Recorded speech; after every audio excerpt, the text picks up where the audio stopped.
Good morning and welcome to the Point. Last month's elections ensured that there will be a lot of new faces in Lansing. We've been introducing you to some of them, and now one of the state representatives that will take over for Winnie Brinks. She is the current representative from Grand Rapids who's moving to the Senate. We introduce you to Representative-elect Rachel Hood. First of all, let me start by congratulating you on your win, and I want to start by going back a little bit to find out a little bit about your background, about where you've been, what you've done, and what brought you to this point in public service. So what has your career been up to now? Sure. I've been in Grand Rapids since I graduated from Michigan State, James Madison College, where I studied social policy. I came to West Michigan seeking better beaches, and found them, right? And I found them. I also discovered a city that was really at a fascinating precipice. The city of Grand Rapids at that time, the Van Andel Arena was just opening, and Blues on the Mall was happening on Wednesdays downtown, and I've always had a passion for cities.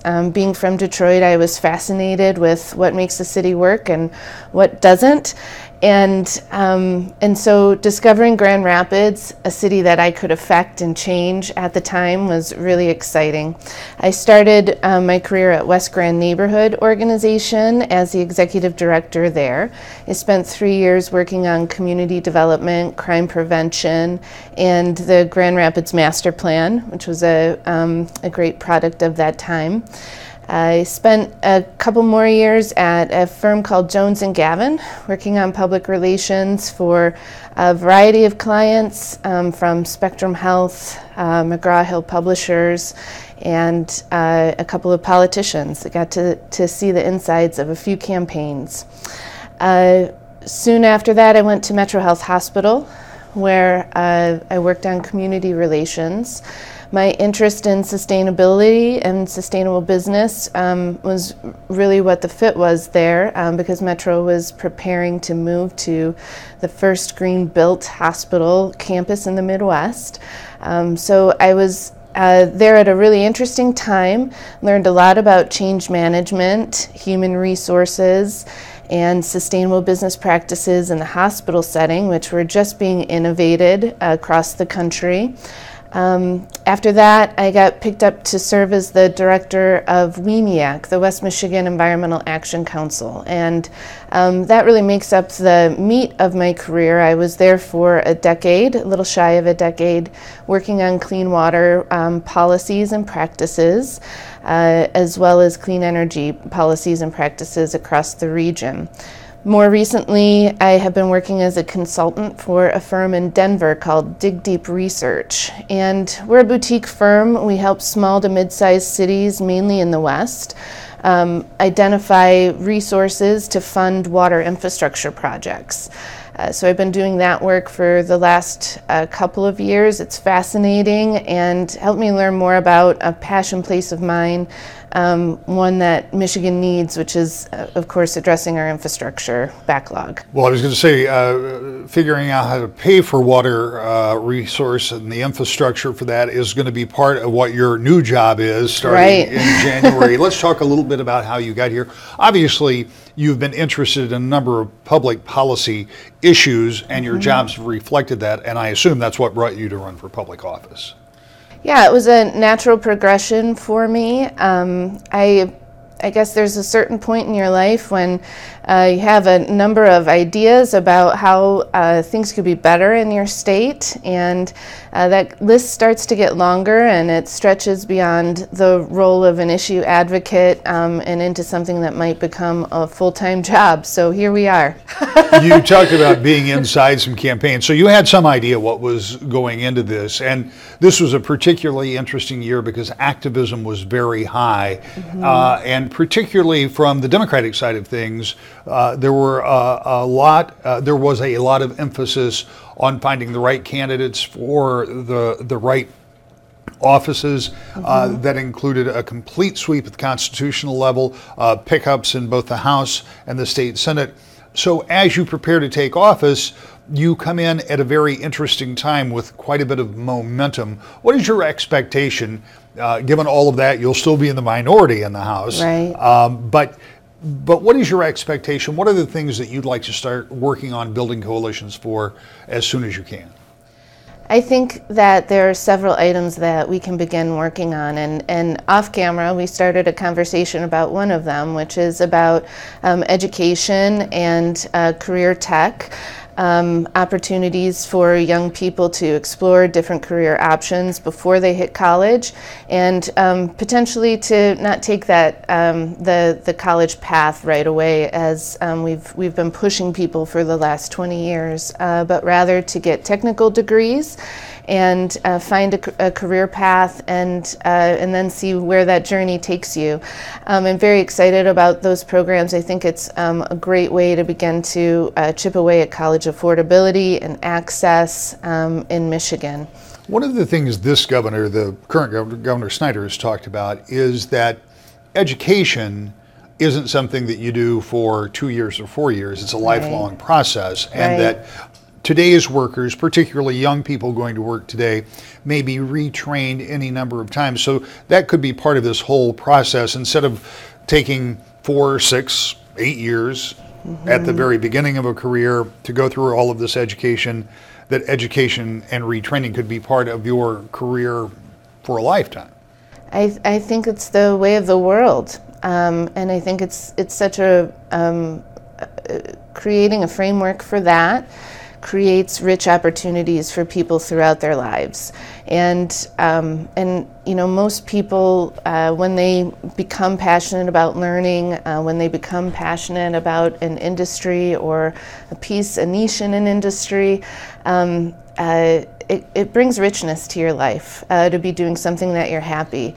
What could be better than, you know, creating all of these opportunities to move through career paths in an affordable way? You have worked in the past, as you just described, with infrastructure and particularly water infrastructure, and that's going to be a conversation that is going to continue in the legislature and with the administration, no matter what administration, no matter what the legislature looks like, I would suspect for decades to come, because there is so much work to be done in that area when you consider the aging of the underground infrastructure, not to mention roads and bridges, which we've heard so much about, but also the emerging contaminants that we have already started to deal with in Kent County and elsewhere in West Michigan with PFAS and other emerging contaminants that we haven't even identified yet, I suspect. So how do you tackle what has been identified by some, and numbers tend to go up, not down, as a $4 billion problem in the state that probably is closer to 8 or 10 by the time you try to get everything done? Yeah, those are all conservative numbers. Right. I've heard 11 billion. Right. Well, I think obviously we're not going to do it alone. We need to have strong federal partners in this work. We need to have strong local partners in this work. There is no easy way through it. Or no quick way either. And no quick way, but there are some things that I've been able to accomplish in my career that I think can help us energize the effort and maximize our impact. And what I'm talking about is better stormwater management on our roads, ways to build our roads. The Vital Streets model that the city of Grand Rapids delivered in 2014 is applicable across the state. We can build a road for one purpose, to move single passenger vehicles, or we can build a road for multiple purposes, to manage stormwater on site through low impact development practices like rain gardens and bioswales and porous pavements, etc. We can also build the road for multimodal transportation to allow more bicyclists, to make communities walkable. When we do roads this way, we also get an economic boost because we're slowing traffic and we're creating these walkable living spaces that create reinvestment at the neighborhood level. In dynamic business districts, and we strengthen our local economy that way as well. So it's about I think moving forward, we need to find ways to make that dollar that we invest in infrastructure pay dividends for us. In addition, by building streets this way, we attract more investors and more investments, and everybody wins.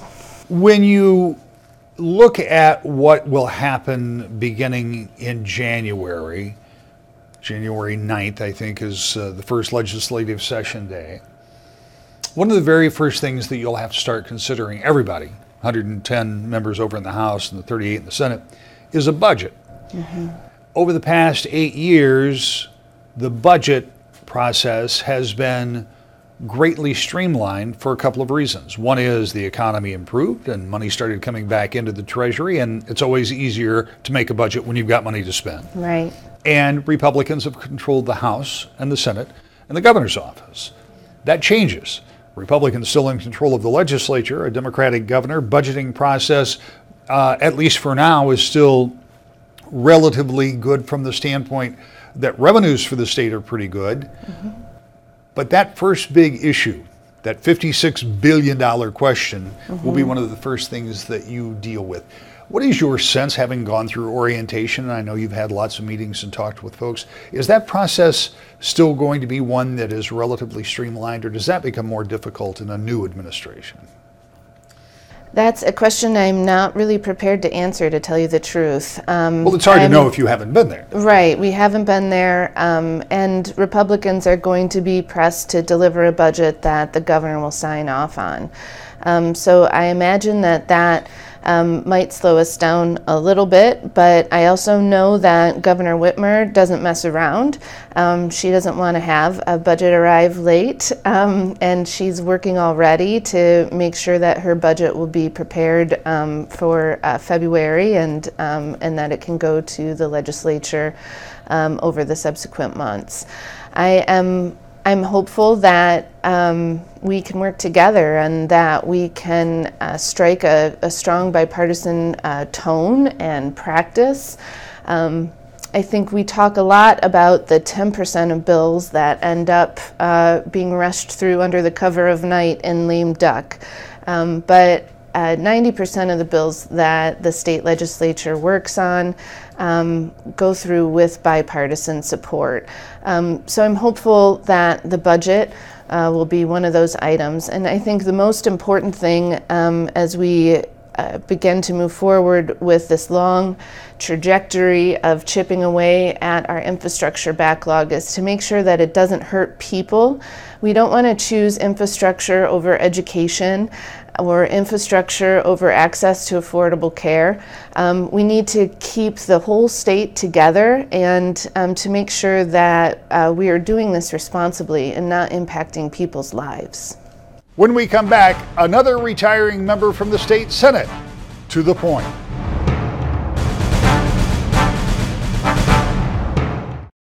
Welcome back to the Point. Hectic schedules around the holidays sometimes mean we have to tape our interviews in advance, such as the case with our next retiring senator, Jeff Hansen, who served in Muskegon, Newaygo, and Oceana County as a state senator, is term limited. Before lame duck, we talked with him about his career. We obviously didn't have the opportunity to talk about those things that happened after lame duck or any of the governor's activities, but here's what Senator Hansen said looking back. Senator, we have done this a lot over the last 14 years, and as we sit here now, there are a few weeks left, but this particular class, and not that you all came in and did exactly the same thing. We were just talking about how many of you did come in, do 6 years in the House, 8 years in the Senate. 14 is all you can do because of the term limits that we have here. Take a look back and tell me what you see now when you take a look at Michigan and state government and how that's different than it was when you first started. Well, Rick, it really has been a ton of change since I went in. Elected 2004, came in 2005. Came in when things were just starting to go down in Michigan. Spent 2 years in the majority. Then in 2006, the House lost the majority to the Democrats were in majority, and not because of them becoming majority, but then Michigan went into a recession that was deeper than any other state.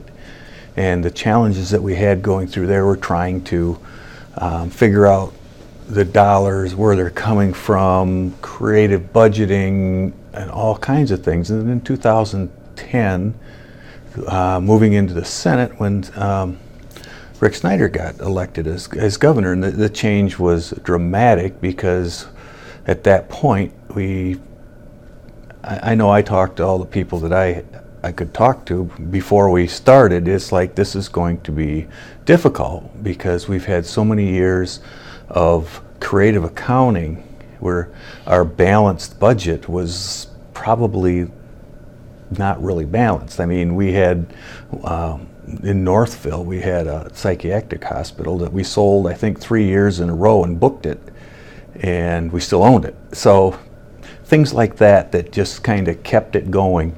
But things started moving, and Michigan started coming back up, because we went from 14.5% unemployment back in 2006, 7, somewhere in there, where everything had tanked, to now we have people looking for workers. It used to be that workers were looking for places to work. Now we've got companies just looking for just a ton of people that have some kind of a skill. So it's changed so dramatically.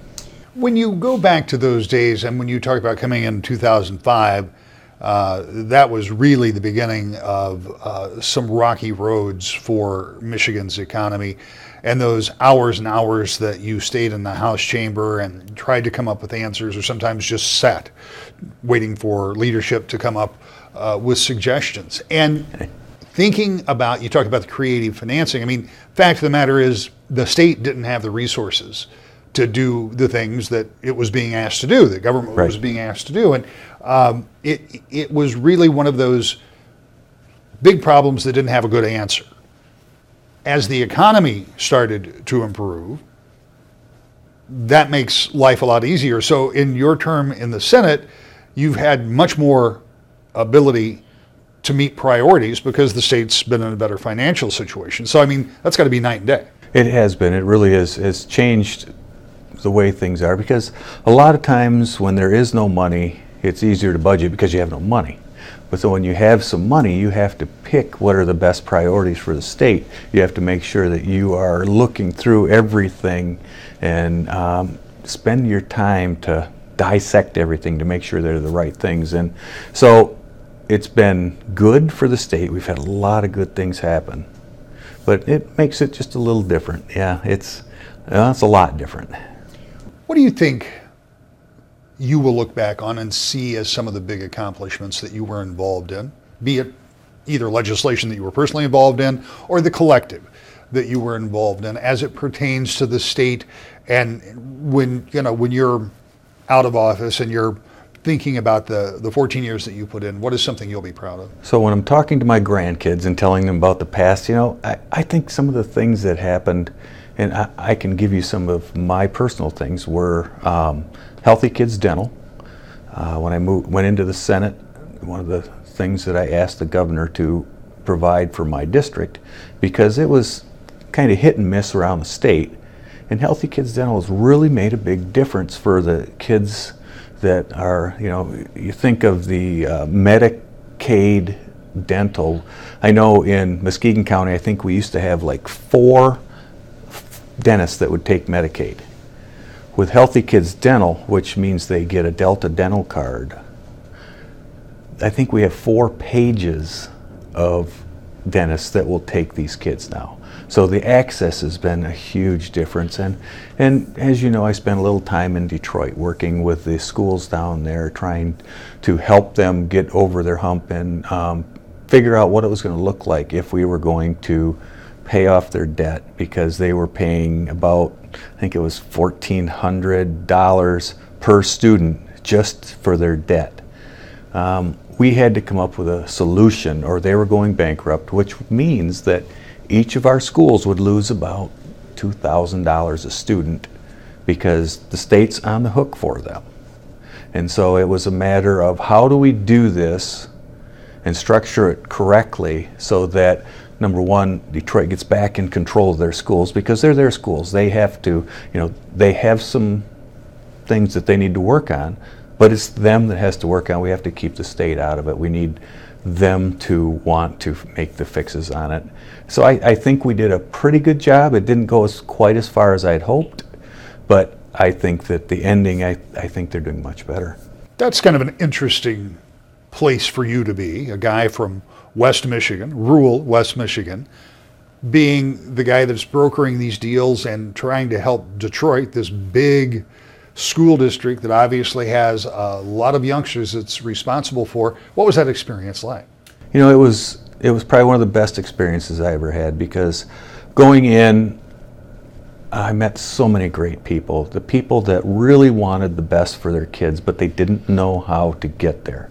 They wanted help, but they didn't know what they needed for help, and so it was a big discussion. I mean, I talked to anybody I could sit down with, from the school board to the mayor to the parents to the students to the teachers to the unions to the clergy, and all these people I'd sit down and let's talk about what you want in your schools, because we need to make sure that they are successful. Every kid deserves a good education, and the way that you have to do it is you have to give them the opportunity. You have to make sure that they have what they need. And if they were taking $1,200 a student right out before they even could buy books, that's a problem.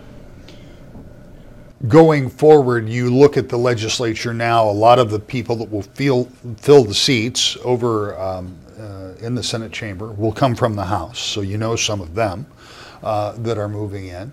Others will be brand new over in the House, and Republicans will have a smaller majority in both the House and the Senate moving forward.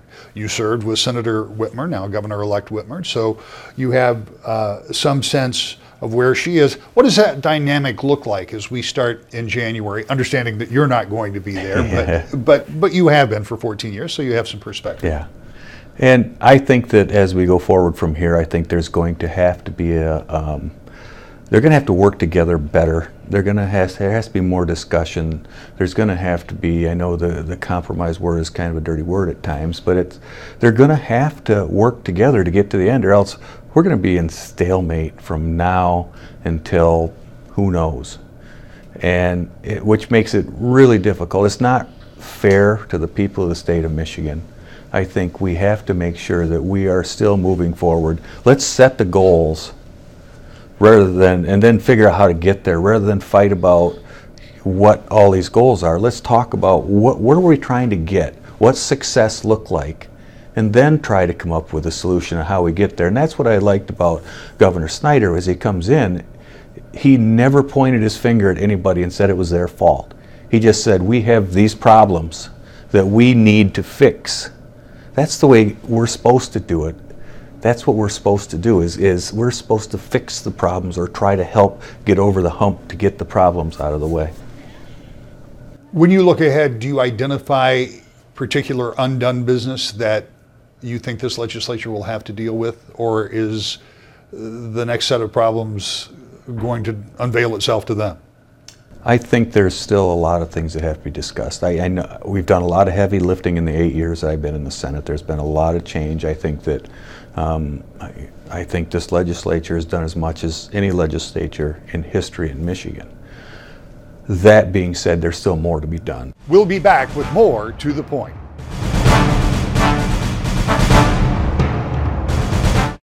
We are now just days away from the inauguration of a new governor and a whole new set of legislators that will take over in Lansing. It's something we'll be following in the new year when you join us every Sunday morning at 10 o'clock for To the Point.